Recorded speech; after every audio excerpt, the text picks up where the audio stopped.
All right. What do we got? We got modern gaming feels like a chore. Hmm. Too true. Modern gaming has slowly begun to feel like a chore. And before you say something like, You're just growing out of the hobby. You're Uh, just getting older. I don't feel this way towards older games that I am now playing for the first time. bro, I don't know. I think if people want to use that argument, oh, you're just getting older. What do they mean by that? You're just getting older. Because I will say a lot of games are coming out and it feels like I'm not the target audience anymore. Maybe. I mean, I like playing like FPS games. I mean, I'm just getting into the Souls-like games, and the FPS genre is, kind of it's like a barren wasteland right now, in my own opinion. Whatever. But bro, honestly, I'm swimming in like Souls likes right now. I think this is a great era for Souls like games. It's just awesome. I think. I mean, this is coming from someone that has only played like very few to almost zero Souls like games. Like I just got done playing like Armored Core 6 or whatever, and I thought that was awesome. And I'm just now starting Elden Ring, so I got a whole like laundry list of like other Souls like games to catch up on, and there's more coming out too. So I think in that genre's thriving.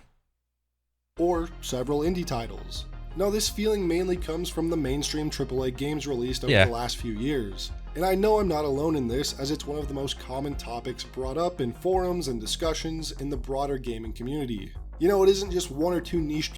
Well, the chore aspect, I would probably most easily link it to games that come off as live service games. The games that have the daily challenges, the weekly challenges, the monthly challenges, the you gotta complete the battle pass before the new battle pass comes out games. Those type of games. Those make it feel like the game is a chore. Communities that feel this way. Many different types of gamers are sharing a similar sentiment, and game development technology has only gotten better and better, and games have only become more and more ambitious. So, from an objective standpoint, gaming should be better now than ever before. So, why do so many gamers share this sentiment?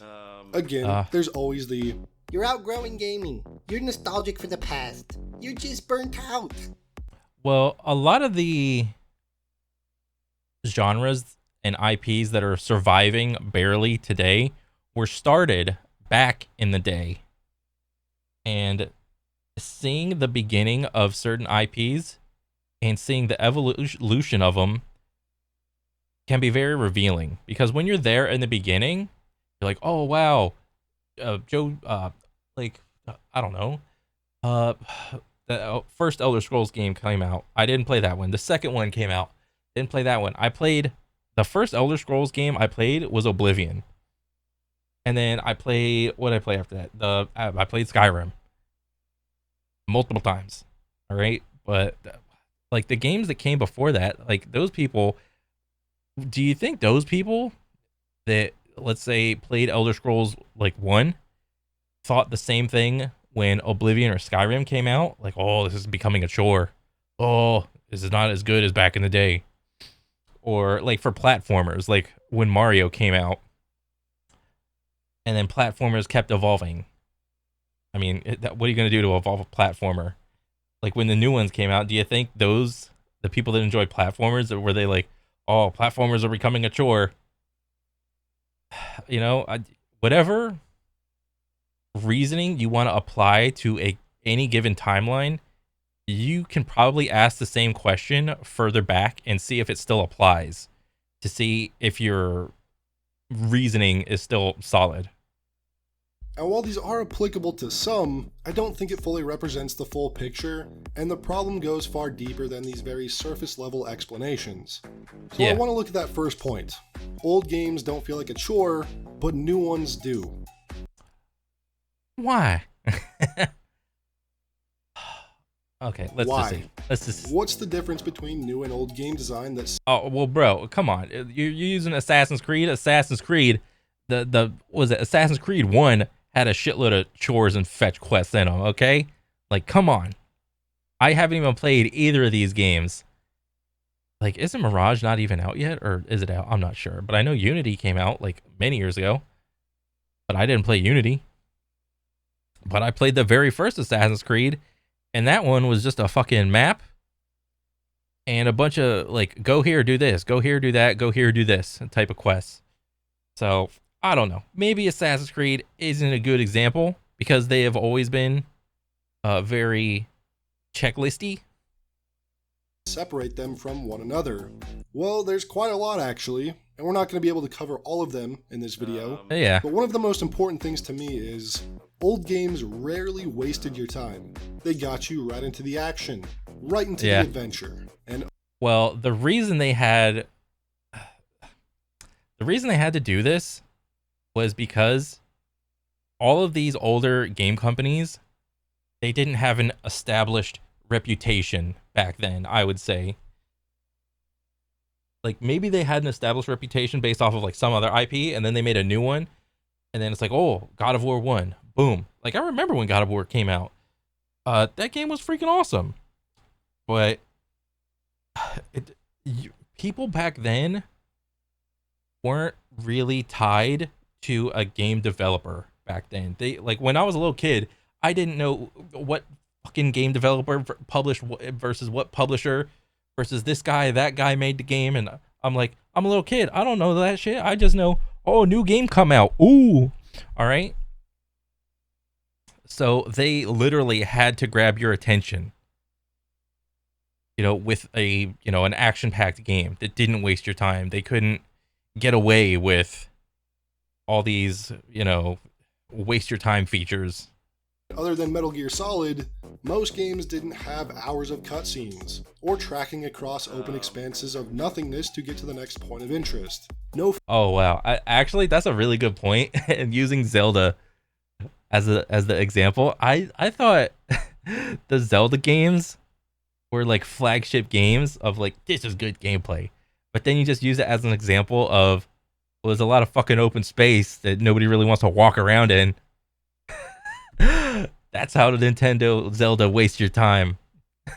That's really funny. Oh man, I mean, but you could probably make the same argument for like Oblivion and Skyrim.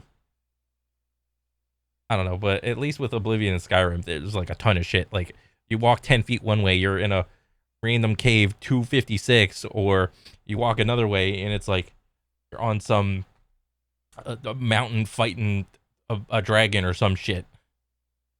Farming for materials or grinding XP. No climbing hundreds of towers to reveal the dark part of a map. And most importantly, nobody said things like, you gotta spend at least 20 hours in this game before it gets good. Oh yeah, fuck that. Games back in the day, well, I could end up eating my words. Games back in the day you didn't have to play for X amount of hours and then the game starts to get good. That simply did not exist. The game was simply good at the start.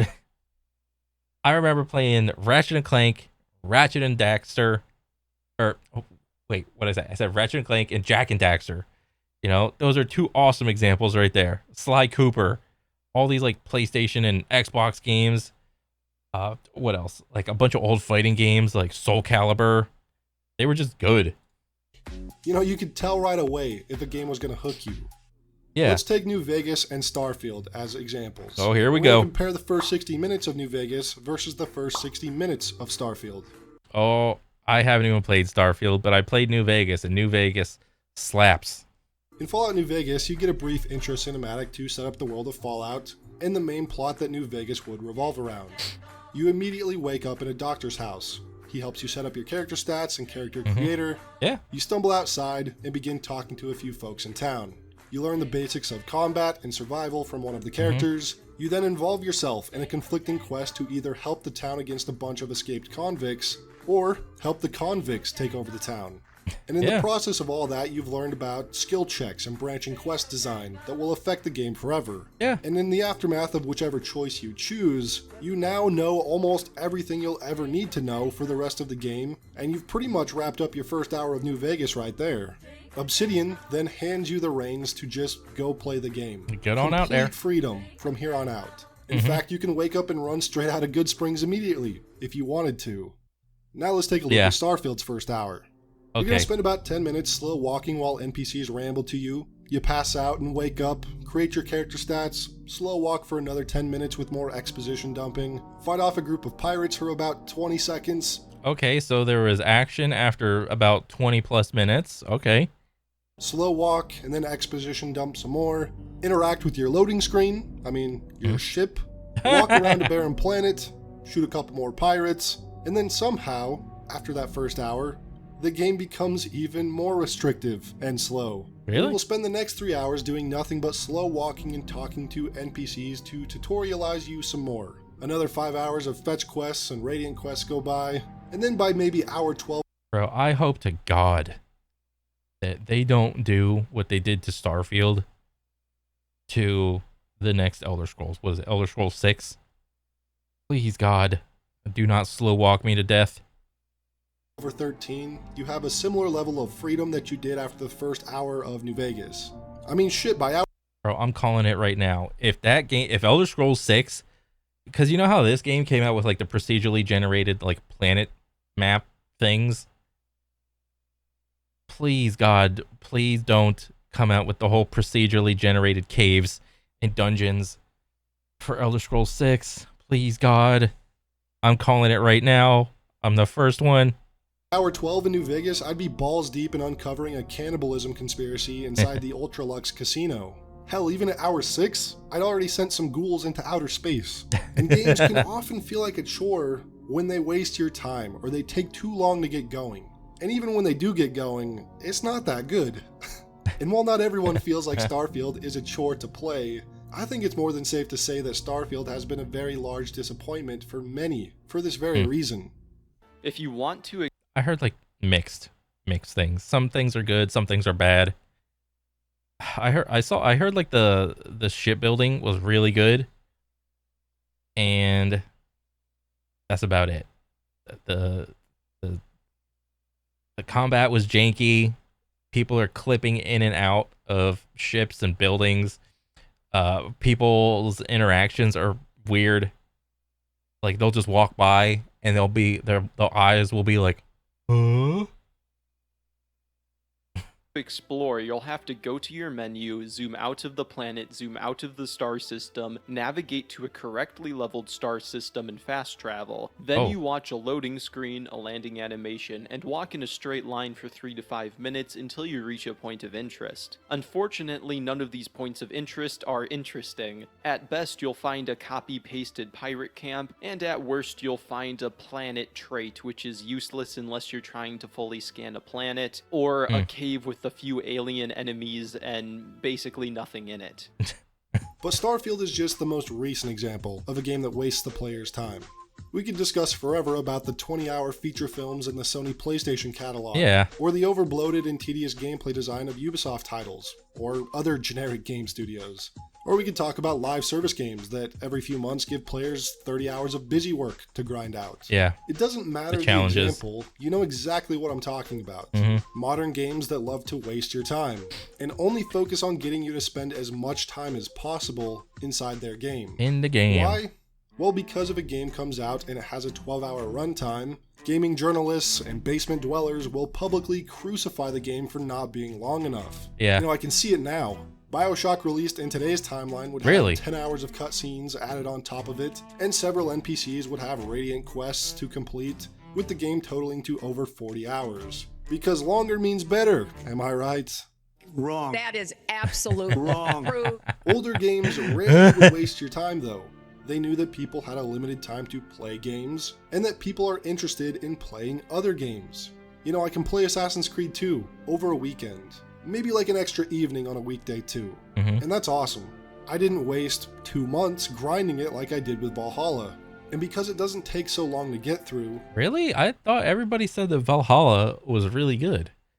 I didn't even play Valhalla. I like when stopped playing Assassin's Creed. Oh, when did I stop playing? It was after Connor or after Black Flag, whichever one came later. I played Black Flag. That one was like the goat. And then I played the American one. Well, you're like Connor, whatever his last name was. And then that's it. Like the next one came out, and I'm like, I'm done. I'm over this. I go back and play it at least once a year, because I know it won't eat up a whole lot of my time. But what about big, lengthy RPG games? Oh, I love them, and yes, they can take a while to play through. For instance, I loved my time with Elden Ring, put close to 100 hours in my first character. And nice. Elden Ring seems like the perfect candidate for replayability, with the amount of builds and ways to approach the game, but the thought of replaying Elden Ring is a bit daunting. You know, Yeah. I've played through Dark Souls dozens of times, and like Assassin's Creed 2, I play it at least once or twice a year because while it's possible to spend 80 hours in a single playthrough, my replays have been closer to 15 hours. RPGs that are more dense than expansive are ones that I always find myself going back to more often, Yeah. or just games in general. Again, this doesn't mean large and expansive RPGs are bad at all, they just need to respect my time, and I do think Elden Ring did do that. I mean, bro, I think I played Black Flag at least 4 times in my life. Either like multiple times on the console or I think it was all the times on console. I don't think I played Black Flag once on the PC yet. I don't know. Maybe I'll go back and try it out again. But yeah. What other games have I played? Like, I think like as far as like action adventure games go, I think I put a good amount of replays into what was that game? Shadow of the Colossus, like the old one, like the first one that came out. I played that shit a couple times. That was really well because Shadow of the Colossus was really short to begin with, so you could just rinse and repeat that game to no end, and it was just fun. But something like gigantic as Witcher or Elden Ring, you know, I'm soon going to find out. I don't know if it's gonna have if I'm gonna be going back. I mean, I would like to think so, but I mean, I only have so much time in the day to play, so it is what it is. It's just not something I'm looking to replay quite yet. Baldur's Gate 3 is a good example of a game that's huge. It's a behemoth of Yeah. a game. But I think you can ask anyone, including myself, about their time with that game, and none of its playtime feels unnecessary or tedious or grindy. It's just a behemoth in a good way. Every hour is made up of worthwhile and what feels like necessary content. The real difference between a good lengthy game and a bad one is playing a lot of hours because you're actually invested in the game Yeah. versus hurrying through hours of tedium in order to get to the fun parts of the Yeah. game. We are both looking in the general direction of Diablo 4. There are times in modern games, especially live services, that I would often Oh. be thinking about the literal chores I need to do in between the Okay, so here's the thing. I like Warframe because the gunplay and the movement feels so freaking good.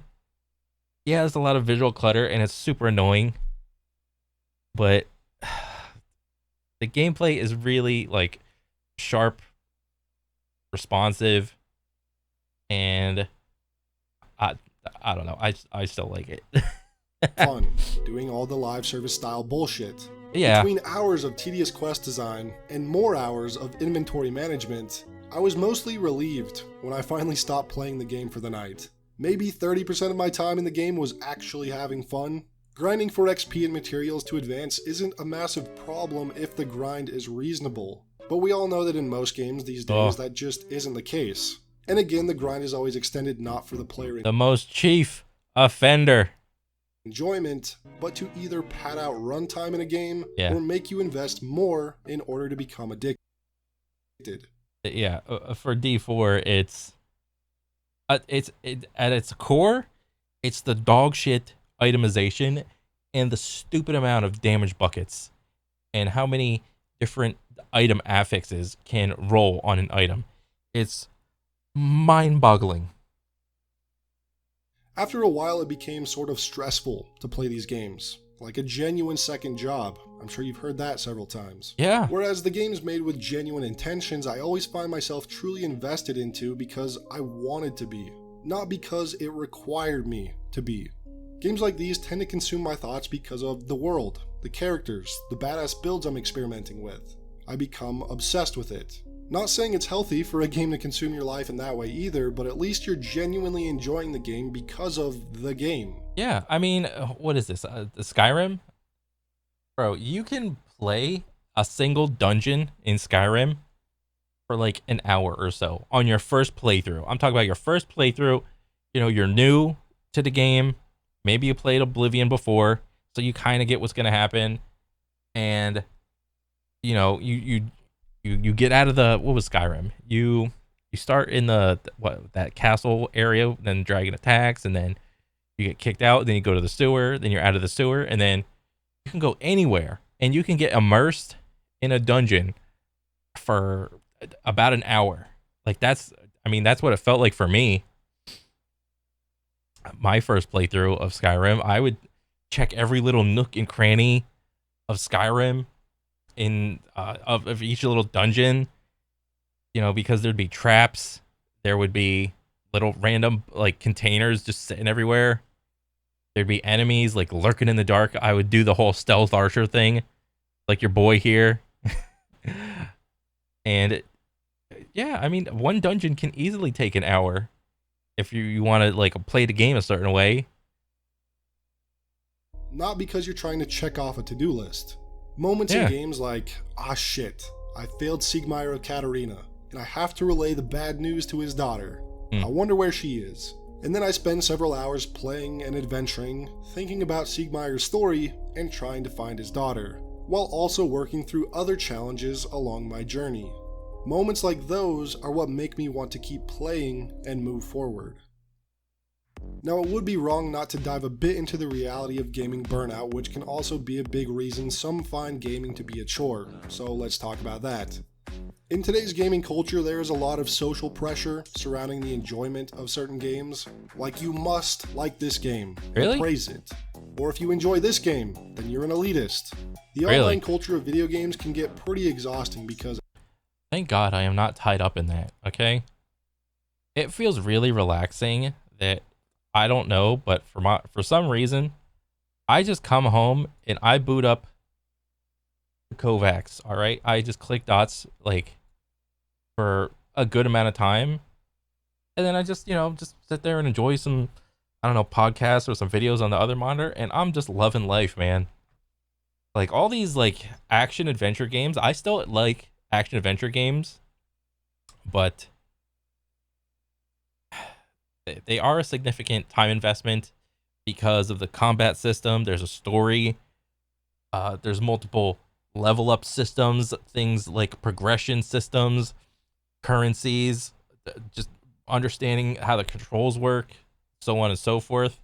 When I was a little kid, I would just eat this shit up, and I would just grind through games. I would chew through them. Oh, let me go to GameStop, let me get the new hottest game for 50, 60 bucks, play it, beat it. If I didn't see myself playing it again, I would just like trade it back for like $5 in like a week or two, and then have my mom complain that we just bought this 2 weeks ago. How is this? How are you only gonna give us $5 or $10 for this? This is atrocious. And then get well, it wasn't really $5 or $10. Most of the time, it was like 20. I think it would be like either 15 or 20 to be realistic.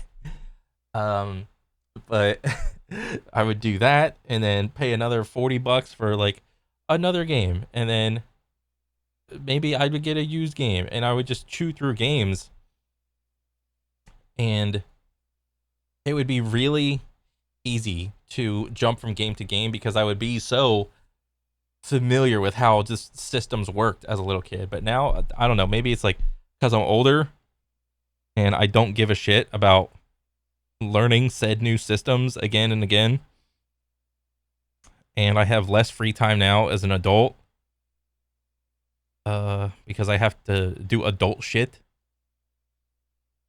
It is a significant time investment, so I mean, shit, dude. If I won the lottery, I wouldn't fucking do anything but just sit here and play games all day. So there's always that, the rare chance of that happening. But I mean, as far as reality goes, it's like I got less time, so I don't. Sometimes I feel like learning new games, and sometimes I don't. So it's just it is what it is. Everyone has become extremely opinionated and upset with everyone else's preferences. So we see a lot of people shy away from playing certain games and trying to go along with public opinion and play what's popular or what's considered the thing to play in the broader gaming community. And I know we've all been guilty of this, Yeah. myself included. I've played several games where I really just pushed through them despite not really enjoying the experience. You know, they just weren't for me, and they ended up being a chore to play through. And it's easy to get caught up in this, I must play this because everyone online is hyping it up idea. But some games just aren't going to click with you, and that's okay. I've had to get used to finding the difference of wanting to play a game versus slogging my way through them for the sake of saying that I've done it. Yeah. At this point, for myself at least, if I'm not feeling a game after the first few hours, I'm not going to force myself to see it through just to say I've done it. Yeah, and everybody has different thresholds that they are willing to put up with as far as a new game's gameplay loop and how long it takes for a player to get engaged and understand how the game loops work. And maybe I would say as a little kid, my tolerance would be very high for learning new games and things like that. So, you know, depending on, you know, how long it took for the game to get good. But now, as an adult, my tolerance is just really low. It's like, because I'm not gonna lie, like when a new game, if like people hype up a new game, and let's say the game comes out, okay, I'm not getting it on day one, even if it is like a baller ass like action adventure game like Elden Ring. Yeah, I'm just gonna wait a couple days, wait a week, wait 2 weeks, wait 3 weeks, wait for people to, like real people, not game reviewers, wait for real people to play the game in its entirety. Wait for those reviews to come out and let them tell me, hey, the game's worth it, or hey, the game's not worth it. And then, oh, okay, the game's worth it. Cool. I might consider getting the game now. That's literally what I've done for the last couple years. Gaming burnout really can set in when you start treating it like a checklist of games completed. But now, I value my gaming time more than I used to. I don't feel as much of a need to be that gamer that's played everything. And I've been better off for it with that mindset shift. Gaming burnout can also just come from playing simply because of sunk cost fallacy. Yeah. I feel like you just can't quit the game.